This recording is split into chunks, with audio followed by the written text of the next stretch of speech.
नमस्कार, आपण पाहत आहात न्यूज अप। डॉक्टर मैथिली तांबे यांचा विक्रमी फरकाने ऐतिहासिक विजय, सेवा समितीचे निर्विवाद वर्चस्व।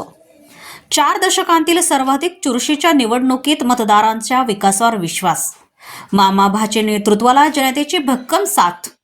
संगमनेर नगर परिषद निवडणूक ही केवळ स्थानिक स्वराज्य संस्थेची निवडणूक न राहता राज्यभर लक्ष वेधून घेणारा राजकीय रणसंग्राम ठरली। या हाय व्होल्टेज लढतीत संगमनेर सेवा समितीच्या उमेदवार डॉक्टर मैथिली तांबे यांनी नगराध्यक्ष पदाच्या निवडणुकीत तब्बल 16,408 मतांनी दणदणीत विजय मिळवत इतिहास घडवला।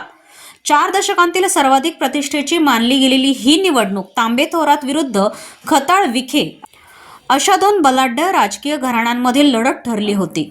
मात्र मतदानाच्या पहिल्याच फेरीपासून वाघ चिन्हावर उभ्या असलेल्या डॉक्टर मैथिली तांबे यांनी घेतलेली निर्णायक आघाडी अखेरपर्यंत कायम ठेवत विरोधकांचे सर्व मनसुबे उधळून लावले।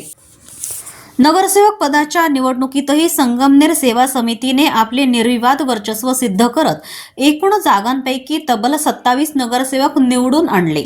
शिवसेनेचा केवळ 1 उमेदवार आणि 2 अपक्ष उमेदवार वगळता उर्वरित सर्व जागांवर सेवा समितीने विजय मिळवत विरोधकांचा पूर्ण पराभव केला। महायुतीकडून प्रचारासाठी उपमुख्यमंत्री एकनाथ शिंदे तसेच माजी खासदार डॉक्टर सुजय विखे पाटील यांनी मोठी ताकद लावली होती। तरीही संगमनेरच्या जनतेने विकास, विश्वास आणि सक्षम नेतृत्वालाच प्राधान्य देत बाळासाहेब थोरात व सत्यजित तांबे यांच्या नेतृत्वावर पुन्हा एकदा शिक्कामोर्तब केले। या ऐतिहासिक विजयामुळे संगमनेरचा राजकीय गड अधिक भक्कम झाला असून शहरभर विजयाचा गुलाल उधळत कार्यकर्त्यांनी उत्स्फूर्त जल्लोष साजरा केला। अशाच विश्वासार्ह आणि खरी बातमी पाहण्यासाठी न्यूज अप चॅनलला लाईक आणि सबस्क्राइब करा। धन्यवाद।